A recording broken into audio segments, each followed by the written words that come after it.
السلام علیکم تمام سننے والوں کو نینا وائس کی جانب سے خوش آمدید۔ Green guard episode 11۔ جیکسن کا تعلق اصل میں کس سے ہے؟ ٹائیگر نے پوچھا۔ مجھے نہیں معلوم، اس بار مارٹن نے رک رک کر کہا، اور پھر اس کی گردن سائیڈ پر ڈھلک گئی اور اس کے ساتھ ہی اس کا جسم کرسی پر ڈھلک گیا۔ وہ بے ہوش ہو چکا تھا۔ ٹائیگر نے جیب سے مشین پسٹل نکالا اور دوسرے لمحے سینے پر گولیاں کھا کر مارٹن ایک لمحے کے لیے تڑپا اور پھر ساکت ہو گیا۔ وہ ختم ہو چکا تھا۔ ٹائیگر نے مشین پسٹل جیب میں ڈالا اور دیوار پر موجود ایک تصویر کی طرف بڑھ گیا۔ پورے کمرے میں یہی ایک تصویر دیوار سے لٹکی ہوئی نظر آ رہی تھی، ورنہ مارٹن کو اگر تصاویر کا شوق ہوتا تو زیادہ نہیں تو کم از کم ایک تصویر تو ہر دیوار پر ہوتی۔ اور پھر اس کا خیال درست ثابت ہوا۔ تصویر ہٹتے ہی دیوار میں نصب سیف سامنے آ گیا۔ ٹائیگر نے ایک بار پھر مشین پسٹل جیب سے نکالا اور اس کی نال کو سیف کے لاک پر رکھ کر اس نے ٹریگر پریس کر دیا۔ اس کے ہاتھ کو زوردار جھٹکا لگا، لیکن اس نے اپنے ہاتھ کو مضبوطی سے قائم رکھا۔ گولیوں نے لاک کے اندرونی سسٹم کو توڑ پھوڑ کر رکھ دیا تھا، اس لیے ٹائیگر نے آسانی سے سیف کھول لیا۔ سیف کے 2 خانے تھے اور دونوں خانے غیر ملکی کرنسی سے بھرے ہوئے تھے۔ البتہ ایک کونے میں ایک سرخ جلد والی ڈائری نظر آ رہی تھی۔ ٹائیگر نے ڈائری اٹھا لی، اسے کھولا اور تیزی سے صفحے پلٹتا چلا گیا۔ یہ ڈائری مارٹن کی تھی۔ اس میں اس نے شاید اپنے لیے اہم پوائنٹس درج کر رکھے تھے، اور پھر ڈائری کے ایک صفحہ پر برائڈ کا نام اور اس کی رہائش کا تفصیلی ایڈریس اور ساتھ ہی اس کا فون نمبر لکھا ہوا نظر آیا۔ ٹائیگر نے ڈائری کو واپس سیف میں رکھا اور سیف بند کر دیا اور اس کے پٹ کو پہلے کی طرح ایڈجسٹ کر کے اس کے اوپر تصویر لٹکا دی، اور پھر وہ تیز تیز قدم اٹھاتا ہوا ایک اندرونی دروازے کی طرف بڑھ گیا۔ اسے معلوم تھا کہ جس دروازے سے اسے اندر لایا گیا تھا وہ آفس میں کھلتا ہے اور آفس کے باہر مسلح افراد موجود ہوں گے۔ اسے معلوم تھا کہ مسلح افراد اسے صحیح سلامت آفس سے باہر نکلتے دیکھ کر فوراً سمجھ جائیں گے کہ الٹا ان کے باس کے ساتھ کچھ ہو گیا ہے، اور پھر اسے ان کے ساتھ ساتھ ہار میں موجود گنڈوں سے بھی نمٹنا پڑتا، جبکہ اندرونی دروازے کا مطلب تھا کہ یہ قبی طرف کسی خفیہ راستے کا دروازہ ہے۔ اور پھر ایسا ہی ثابت ہوا۔ تھوڑی دیر بعد ٹائیگر کلب کے عقب میں موجود ایک گلی میں موجود تھا۔ وہ گلی سے پیدل نکل کر سڑک پر آ گیا۔ چند لمحوں بعد وہ دوبارہ کلب کے کمپاؤنڈ میں داخل ہوا اور پارکنگ کی طرف بڑھ گیا جہاں اس کی کار موجود تھی۔ اس نے برائڈ سے اس کی رہائش گاہ کر ملنے کا پروگرام بنایا تھا، کیونکہ اسے اتنا معلوم تھا کہ برائڈ رات گئے اپنی رہائش گاہ سے کلب آتا ہے اور پھر صبح کو واپس جاتا ہے۔ وہ شاید اپنا روب بڑھانے کے لیے زیادہ وقت کلب میں نہ رہتا تھا، اور پھر تھوڑی دیر بعد وہ پورش کالونی کی کوٹھی کے سامنے پہنچ گیا۔ کوٹھی کا پھاٹک بند تھا۔ ٹائیگر نے کار آگے لے جا کر ایک پارکنگ میں روکی اور پھر کار کی فرنٹ سیٹ اٹھا کر اس کے نیچے موجود باکس میں سے اس نے انتہائی زود اثر بے ہوش کر دینے والی گیس کا پسٹل اٹھایا۔ اس کا میگزین چیک کر کے اس نے اسے جیب میں ڈالا اور پھر کار کو لاک کر کے وہ اطمینان سے چلتا ہوا کوٹھی کی سائڈ گلی میں آگے بڑھتا چلا گیا۔ اسے معلوم تھا کہ کوٹھی میں خاصی تعداد میں مسلح افراد موجود ہوں گے، کیونکہ وہ برائڈ جیسے لوگوں کی ذہنی سطح کو اچھی طرح سمجھتا تھا۔ یہ لوگ دشمنوں کے خوف سے کم اور اپنے ماتحتوں اور دوسرے لوگوں پر رعب جمانے کے لیے ایسے مسلح افراد زیادہ رکھتے ہیں، اور چونکہ اس وقت وہ براہ راست برائڈ تک پہنچنا چاہتا تھا، اس لیے اس نے کوٹھی کے اندر بے ہوش کر دینے والی گیس فائر کرنے کی پلاننگ کی تھی۔ سائڈ روڈ پر آگے بڑھتے ہوئے ٹائیگر کو کوٹھی کے تقریباً درمیان میں آ کر رک گیا۔ اس نے ایک نظر ادھر ادھر دیکھا، لیکن جب کسی کو اپنی طرف متوجہ نہ پایا تو اس نے جیب سے ایک گیس پسٹل نکالا اور اس کا رخ اندرونی طرف کر کے اس نے جگہ بعد دیگرے 4 بار ٹریگر پریس کر دیا، اور پسٹل کی نال سے نکل کر جگہ بعد دیگرے 4 کیپسول اندر جا گرے، اور ان کے گرتے اور پھٹنے کی مخصوص آوازیں ٹائیگر کے تیز کانوں نے سن لی تو اس کے چہرے پر اطمینان کے تاثرات ابھر آئے۔ ٹائیگر نے گیس پسٹل واپس جیب میں ڈالا اور اس طرح آگے بڑھتا چلا گیا جیسے وہ دوسرے سے رکا ہی نہ ہو۔ کوٹھی کے عقب میں خاصی چوڑی گلی نما سڑک تھی جس میں کوٹھی کا عقبی دروازہ تھا۔ ٹائیگر اس دروازے کے قریب پہنچ کر رک گیا۔ اسے معلوم تھا کہ جو گیس اس نے کوٹھی کے اندر فائر کی ہے وہ انتہائی زود اثر ہے، اس لیے اس وقت تک گیس پوری کوٹھی میں پھیل کر وہاں موجود ہر آدمی کو بے ہوش کر چکی ہوگی، اور اس کے ساتھ ساتھ وہ اب تک فضا میں مل کر اپنے اثرات بھی ختم کر چکی ہوگی۔ چنانچہ اس نے اطمینان بھرے انداز میں عقبی دیوار کا جائزہ لیا، اور دیوار خاصی اونچی تھی، لیکن پھر اسے گلی کے اختتام پر کوڑا کرکٹ کے 4 اونچے ڈرم دیوار کے ساتھ رکھے ہوئے نظر آئے۔ ڈرم دیکھ کر اس کی آنکھوں میں چمک آ گئی۔ وہ تیزی سے آگے بڑھا۔ اس نے ایک لمحے کے لیے مڑ کر سائیڈوں کی طرف دیکھا اور کسی کو نہ پا کر اس نے ڈرم کے اوپر دونوں ہاتھ رکھے اور دوسرے لمحے وہ اچھل کر ڈرم پر چڑھا اور پلک جھپکنے میں وہ دیوار کے دوسرے پار موجود تھا۔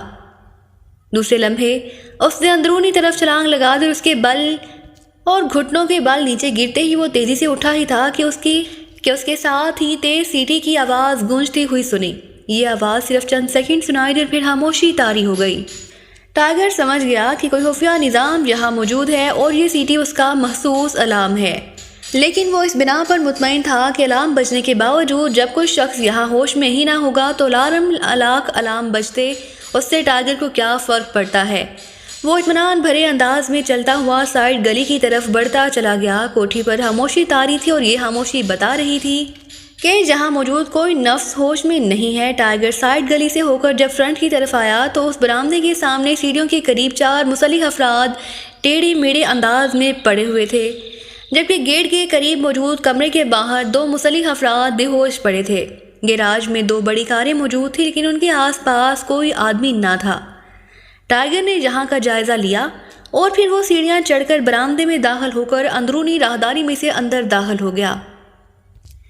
اسے برائڈ کی تلاش تھی۔ اس نے اپنے سرسری طور پر اندر باہر دیکھا، اس لیے اسے یقین تھا کہ وہ اسے شکل سے ہی پہچان لے گا۔ وہ راہداری کے اختتام پر پہنچا ہی تھا کہ چھت سے چٹک کی آواز سنائی دی تو اس نے لاشعوری طور پر چھت کی طرف دیکھا، لیکن وہ ابھی پوری طرح سر بھی نہ اٹھا سکا کہ اس کا ذہن گہری تاریکی میں ڈوبتا چلا گیا۔ آخری خیال اس کے ذہن میں یہی ابھرا کہ وہ کسی آٹومیٹک نظام کا شکار ہو چکا ہے۔ برائڈ لمبے قد اور ورزشی جسم کا مالک تھا۔ یورپ اور ایکریمیا میں اس کی ساری زندگی لڑائی بھڑائی میں ہی گزری تھی، اس لیے وہ نہ صرف لڑائی بھڑائی میں حاصل مہارت رکھتا تھا بلکہ اس کا نشانہ بھی بے حد درست تھا اور اس معاملے میں اس کی باقاعدہ مثال دی جاتی تھی۔ برائڈ کو پاکیزہ آئے ہوئے بھی زیادہ عرصہ نہ گزرا تھا۔ وہ جہاں انتہائی حساس اسلحے اور اعلیٰ کوالٹی کی منشیات دونوں بزنس سے متعلق تھا۔ یورپ میں اس کا ٹکراؤ ایسے گینگ سے ہو گیا تھا جن کی وجہ سے اسے یورپ اس لیے چھوڑنا پڑا کہ وہاں اس کے گروپ کے خاص آدمی اس گینگ میں شامل ہو گئے تھے، اور نہ صرف اس کے لیے وہاں بزنس کا اسکوپ خاصا تنگ اور محدود ہو گیا تھا بلکہ اس کی زندگی کو بھی ہر لمحے خطرات لاحق رہتے تھے۔ اس لیے پہلے وہ کافرستان شفٹ ہوا تھا، لیکن کافرستان میں کچھ عرصہ رہنے کے بعد اسے وہاں اپنے لیے کوئی بڑا اسکوپ نظر نہ آیا تو وہ پاکیزہ آ گیا، اور جہاں اس نے صرف خاصا وسیع بزنس کر لیا تھا بلکہ اس نے ایسے گروپس بھی تیار کر لیے تھے جو ہر قسم کے جرائم میں جدید ترین مہارت رکھتے تھے، اور پھر جیکسن کی وجہ سے یہاں حال ہی میں بڑے کام ملنے لگ گئے تھے تو وہ یہاں سیٹ ہو گیا۔ ڈی سلوا کلب جہاں اس کا خاص اڈا تھا، اور مارٹن جو اس کا اسسٹنٹ مینیجر تھا خاصا تیز ترار اور ذہین اور سمجھدار تھا، اور اس نے اپنی ذہانت سے سارا کاروبار عملی طور پر سنبھال رکھا تھا۔ برائڈ کا نام چلتا تھا اور برائڈ کا نام آہستہ آہستہ پاکستان کی انڈر ورلڈ سے نکل کر اب کافرستان اور دور دور کے ملکوں تک پہنچ رہا تھا۔ یہی وجہ تھی کہ برائڈ کلب میں کم وقت دیتا تھا اور زیادہ وقت اپنی رہائش میں ہی گزارتا تھا، کیونکہ اسے معلوم تھا کہ انڈر ورلڈ میں نہ صرف اس کے نہ آنے کی وجہ سے جس قدر کم آمیز ہو اس قدر اس کا روب زیادہ ہوتا ہے، لیکن اسے یہ بھی معلوم تھا کہ انڈر ورلڈ میں ایک دوسرے سے دشمنیاں بھی رہتی ہیں اور ایک دوسرے کے ہاتھنے کے لیے بھی در پردہ کوشش ہوتی رہتی تھی۔ اس لیے اس نے کلب میں اپنے آفس کے ساتھ اس رہائش گاہ کو بھی جدید ترین حفاظتی آلات سے محفوظ کر رکھا تھا۔ اس کے ساتھ ساتھ اس نے اپنی ذہانت کی وجہ سے ایسا نظام قائم کیا ہوا تھا۔ کوٹھی کے نیچے ایک خفیہ تہخانہ تھا جس میں راستہ بھی ساتھ والے لائدہ کوٹھی سے تھا، اور یہ کوٹھی بھی برائڈ کی ملکیت تھی اور وہاں اس کے ہی آدمی رہتے تھے۔ اس تہخانے میں اس نے ایسی مشینری نصب کی ہوئی تھی کہ جس کی مدد سے کوٹھی میں کام کرنے والے تمام افراد کی نہ صرف باقاعدہ چیکنگ ہوتی رہتی تھی بلکہ یہاں کوٹھی میں ایسے پوائنٹس بھی تھے جنہیں اس تہخانے سے ہی کنٹرول کیا جا سکتا تھا، اور کوٹھی میں موجود افراد کو اس دوہری چیکنگ کا علم نہ تھا اور نہ ہی ان میں سے کسی کو اس تہخانے یا اس کے راستے کا علم تھا۔ اس تہخانے میں موجود جدید مشینری کو آپریٹ کرنے کا انچارج جارج تھا، جبکہ اس کے اسسٹنٹ شفٹوں میں آتے جاتے رہتے تھے۔ جارج وہیں مستقل رہتا تھا اور کبھی کبھار چند گھنٹوں کے لیے چلا جاتا تھا۔ وہ باقاعدگی سے برائڈ کو رپورٹ دیتا رہتا تھا۔ اس طرح برائڈ کو روزانہ رپورٹ ملتی رہتی تھی کہ کوٹھی میں موجود افراد آپس میں کیا باتیں کرتے رہتے ہیں، اور کبھی وہ برائڈ کے خلاف تو کوئی بات نہیں کرتے، اور اگر اسے کسی کے بارے میں یہ رپورٹ مل جاتی کہ اس نے اس کے خلاف کوئی بات کی ہے تو دوسرے روز وہ آدمی غائب ہو جاتا تھا اور اس کی جگہ نیا آدمی لے لیتا تھا۔ ظاہر ہے وہ آدمی اس کوٹھی سے نہیں بلکہ اس دنیا سے ہی غائب کر دیا جاتا تھا۔ اس وقت بھی برائٹ ڈریسنگ روم میں موجود تھا۔ اس کی عادت تھی کہ وہ روزانہ نیا سے نیا سوٹ پہنتا تھا تاکہ اس کی انفرادیت قائم رہے۔ یہی وجہ تھی کہ روزانہ اسے لباس کی چوائس کرنے میں کافی وقت لگ جاتا تھا۔ اس وقت بھی وہ ہاتھ سے بڑے ڈریسنگ روم میں موجود وارڈروب میں لٹکے ہوئے قیمتی سوٹوں کو بڑے ناقدانہ انداز سے دیکھ رہا تھا کہ اس کے بازو میں موجود سیٹلائٹ سیل فون کی گھنٹی بج اٹھی۔ یہ نمبر سوائے خاص آدمیوں کے اور کسی کے پاس نہ تھا۔ اس نے سیل فون کو آن کر کے اس کی اسکرین روشن کی تو وہ چونک پڑا کیونکہ اسکرین پر کسی اجنبی کا نام موجود تھا۔ وہ اجنبی کوئی اور نہیں، کارس کلب میں اس کا نمبر 2 تھا اور تمام تر انتظامات کارس کے ذمہ تھے۔ کارس کو کیا ضرورت پیش آ گئی کہ مجھے براہ راست کال کی؟ برائٹ نے بڑبڑاتے ہوئے کہا اور پھر اس نے بٹن پریس کر دیا۔ ہیلو سپر چیف، میں کارس بول رہا ہوں۔ دوسری طرف سے ایک مردانہ آواز سنائی دی۔ لہجہ مودبانہ تھا لیکن اس میں تشویش نمایاں تھی۔ کیا بات ہے، کیوں کال کی ہے؟ برائٹ نے اس کی تشویش محسوس کرتے ہوئے خود بھی تشویش بھرے لہجے میں کہا۔ سپر چیف، مارٹن اور ٹارچنگ روم کے انچارج کاشو کو گولیاں مار کر ہلاک کر دیا گیا ہے۔ مارٹن کو راڈز والی کرسی میں جکڑا گیا، پھر اس کی ناک کے دونوں نتنے آدھے سے زیادہ کاٹ دیے گئے، پھر اس کے سینے میں گولیاں ماری گئی جبکہ کاشو کا سینہ گولیوں سے چھلنی کر دیا گیا۔ دوسری طرف سے کارس نے کہا تو برائٹ کو یوں محسوس ہوا جیسے کارس نے بات کرنے کی بجائے اس کی کانوں میں پگھلا ہوا سیسا انڈیل دیا ہو۔ یہ کیسے ممکن ہے؟ یہ کیا کہہ رہے ہو تم؟ برائٹ نے یکلت حلق کے بل چیختے ہوئے کہا۔ باس مارٹن کے اسپیشل روم میں یہ واردات ہوئی ہے۔ اب تک باس مارٹن اور کاشو کی لاشیں وہاں پڑی ہیں۔ میں اس وقت آپ کو باس مارٹن کے آفس سے ہی فون کر رہا ہوں، کارس نے جواب دیتے ہوئے کہا۔ لیکن یہ سب کس نے کیا اور کیوں کیا؟ یہ سب کیسے ہو گیا؟ برائٹ نے تیز لہجے میں کہا۔ میں نے آپ کو کال کرنے سے پہلے اس بارے میں انکوائری کرائی ہے تاکہ آپ کو تفصیلی رپورٹ دی جا سکے۔ انکوائری کے مطابق انڈر ورلڈ میں کام کرنے والا ایک خطرناک آدمی ٹائیگر جو اپنے آپ کو علی عمران کا شاگرد کہلواتا ہے، آخری بار مارٹن سے ملنے اس کے آفس میں آیا لیکن پھر وہ واپس جاتا دکھائی نہیں دیا، بلکہ اس نے حکمی خفیہ راستہ استعمال کیا کیونکہ وہ راستہ کھلا ہوا ہے۔ جہاں تک کاشو کی وہاں موجودگی کا تعلق ہے تو باس مارٹن نے فون کر کے اسے اپنے آفس میں کال کیا اور اس نے کاشو کو کہا کہ وہ کوڑا لے کر آئے کیونکہ اس نے ٹائیگر کی زبان کھلوانی ہے۔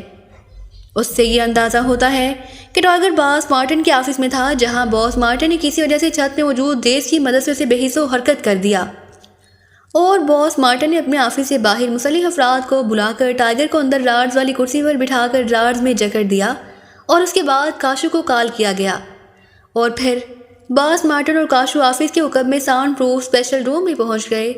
اس کے بعد کیا ہوا، کس طرح ہوا، یہ تو ٹائیگر کے ہاتھ آنے پر ہی معلوم ہو سکے گا۔ بہرحال یہ ساری کارروائی اس ٹائیگر کی ہے، کارس نے تفصیل سے اپنا تجزیہ بتاتے ہوئے کہا۔ ویری بیڈ، تم نے عمران کا نام لے کر اصل معاملہ بتا دیا ہے۔ عمران پر مارٹن کے سی گروپ 3 نے حملہ کیا اور اسے ہلاک کر دیا گیا۔ اس کا انتقام لینے کے لیے یہ ٹائیگر بہرحال کسی نہ کسی طرح مارٹن تک پہنچ گیا اور اس نے مارٹن اور کاشو کو ہلاک کر دیا اور اب اسے جلد سے جلد انتہائی عبرتناک انداز میں ہلاک کرنا پڑے گا۔ برائٹ نے ہورن بیچتے ہوئے کہا۔ او سپر چیف، مجھے تو یہ معلوم ہی نہ تھا کہ سی گروپ 3 نے عمران پر حملہ کیا تھا، اس لیے میں نے اس گروپ کے بارے میں اس خبر کے ساتھ رپورٹ نہیں دی۔ کارس نے چونک کر کہا۔ کیسی رپورٹ؟ برائٹ نے حیرت بھرے لہجے میں کہا۔ اس پورے گروپ کو ہلاک کر دیا گیا ہے اور اس کو بھی ٹائیگر نے ہی ہلاک کیا ہے، کارس نے کہا تو ایک بار پھر برائٹ کے چہرے پر شدید ترین سختی کے تاثرات ابھر آئے۔ یہ آخر کیا ہو رہا ہے؟ کیا ایک آدمی جو چاہے کرتا پھرے؟ کیا ہمارے آدمی اس کے سامنے کچھ نہیں کر سکتے؟ پورا گروپ کیسے ہلاک ہوا اور تم نے کیسے کہا ہے کہ یہ کام بھی ٹائیگر نے کیا ہے؟ برائٹ نے چیختے ہوئے لہجے میں کہا۔ سپر چیف، یہ شعبہ باس مارٹن کے پاس تھا اس لیے ہمیں تو اس بارے میں علم ہی نہ ہو سکا۔ البتہ جو رپورٹیں ملی ہیں ان کے مطابق سی گروپ 3 کے ڈرائیور ریمزی کو اس کی رہائش گاہ میں ہلاک کیا گیا اور انکوائری سے معلوم ہوا ہے کہ آخری بار ٹائیگر کو اس سے ملتے دیکھا گیا تھا۔ اس کے بعد گروپ کے باقی افراد کو ان کے بزنس آفس میں ہلاک کیا گیا۔ آفس کے باہر بیٹھی پرسنل سیکرٹری بے ہوش پڑی پائی گئی جبکہ آفس میں ان تینوں کو گولیاں مار کر ہلاک کر دیا گیا۔ اس پرسنل سیکرٹری نے ہوش میں آنے کے بعد جس آدمی کا حلیہ بتایا جس نے یہ سارا کام کیا تھا وہ حلیہ ٹائیگر کا حلیہ تھا۔ اس طرح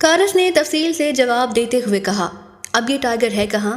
اس بارے میں معلوم کرایا ہے؟ برائڈ نے کہا، یس بوس، میں نے پورے شہر میں اس کی تلاش کا حکم دے دیا ہے اور ابھی رپورٹ ملی ہے کہ ٹائیگر کو کار میں پورش کے علاقے میں گھومتے دیکھا گیا ہے۔ میرا مطلب ہے وہ کالونی جس میں آپ کی رہائش گاہ ہے۔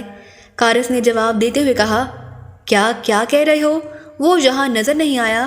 اور پھر تو اس کی موت اسے یہاں لے آئی ہے، لیکن وہ یہاں کیوں آیا ہوگا؟ برائڈ نے کہا، سپر چیف، اب تو یہ بات واضح ہو گئی ہے کہ وہ عمران پر حملہ کرنے والوں اور اس کے احکامات دینے والوں سے انتقام لینا چاہتا ہے۔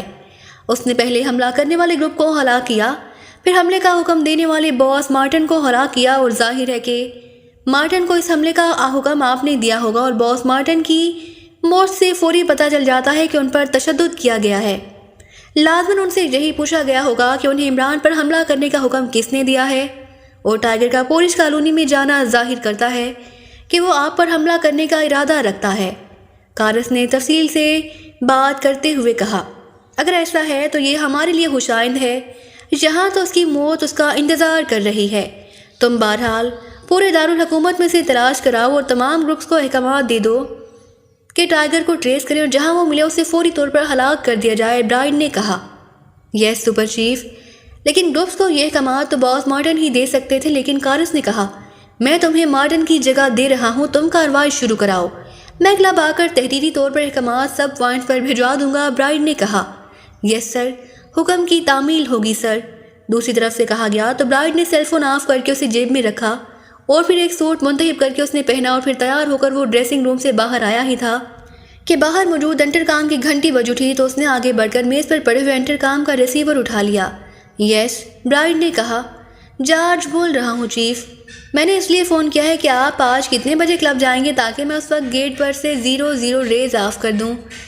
دوسری طرف سے ایک مردانہ آواز سنائی دی، لہجہ مدبانہ تھا، 1 گھنٹے بعد جاؤں گا، لیکن ایک بات بتاؤ، کیا تم انڈر ورلڈ میں کام کرنے والے کسی ٹائیگر نامی آدمی کو جانتے ہو؟ برائڈ نے ایک خیال کے تحت پوچھا۔